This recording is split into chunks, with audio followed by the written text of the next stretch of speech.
Gaurkoan txalakari, Mireia Gabilondo.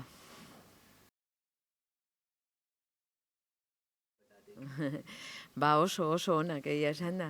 Ja izango dia ez dakiz zenbat urte, 20 urte izango dia ez dakiz zenbat dian, baina oso lan polita izan zen, elkarlenean oso gustora aitzen ginen. Eta nik uste dut orduan izan zala agian lehenengo tarikoa, euskaraz egiten zala eta hemen egiten zala, eta mundu guztiak alian ere oraindik ere askotan esaten digu. Nik uste dut zapore edarra utzi zuela, esango nuke, eta guretzako ere bai. Bai, arro da hitz potolo xamarra agian, baina ez, pozik egia esan da. Nik beti izaten du, baina prozesu hauetan asko ikasten da. Eta egiterakoan, baita ere zuk zeure buruari edo zeure bihotzari begiratzen diozu. Nola zabiltzan, zer nahi dezun, zer lortu dezun, bidea nolakoa izan dan. Eta hori izaten da agian askotan garrantzitsuena, ez? Nola ibilizaren hortiz zehar. Baina hortaz aparte, egia esan da, gero, jendearen erantzuna politia izan da, jendearen gandik jaso ditugun gauzak eta komentarioak edo nola iritsi zaion nik uste polita izan dela baita ere. Batez be nik uste dut dela Mikel Laboaz hitz egiten dugu eta bere musikak, bere gauzak, igual hain ezagunak ez diren baita ere beste bere bizitzako zati batzuk ere agian bai, eta antzerki pixkat ere bai, poesia eta zumetaren irudiak.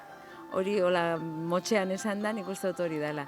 Eta humoreare bai, ze jendeak asko, hasieran ez, baina izango da tristia orduan ez, danetari dauka, eta ja ez dago gure artean, orduan, beti horrek pena pixkaten moten dago, baina ja pasaria urte batzuk, eta hainbeste gauza egin zituen berak, hain kantu politiak eta ederrak eta hain handia zen, bere oroitzapena ez dela, ez dakit, bakarrik nostalgia batetik egiten dugun gauza bat, baizik eta berari humoreare asko gustatzen zitzaion eta badauzkagu zati batzuk baita ere pixkat hori egiten dugu, lantzen duguna.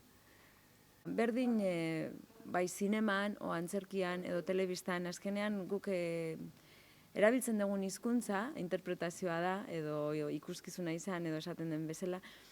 Orduan, danean, lana antzerakoa da. Naiz eta, gero, zinemak beste zea badauka, kamararin behar diozu, eta hemen antzokian publikoa daukezu oso gertu, eta tokia handiagoa da, eta danentzako hitz egin behar duzu, baina azkenean, gure hizkuntza edo guk egiten duguna da, hori, interpretatu ez, eta orduan hori danean antzeratsu da. Orduan, zerekin geratzen nahi zen, nagoen momentuan nagoena egiten hori da gustokoena. Alkatxofak asko gustatzen zaizkit, bai. Baina berdura generalian, baina alkatxofak asko, txipiroiak bai, aragiare bai, danetik oso jatun ona naiz, asko gustatzen zait jatea, eta ondo jatea. Globalizazioaz eta mundu saretu batez asko hitz egiten den garai honetan, zer den euskal kulturak munduari eskaintzeko daukana?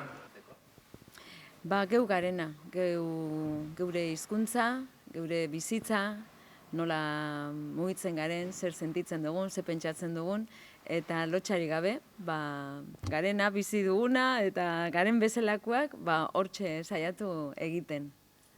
Ze esango zenduke ikuskizun bat, pelikula bat, kontzertu bat, kantu bat, dana dalakoa, zure bizitzan emozionatu intzaituna edo ikutu intzaituna, eta horrek, ez dakit, inflexio puntu bat egin dizuna izateko zure modu hortan edo zure bizitzarako.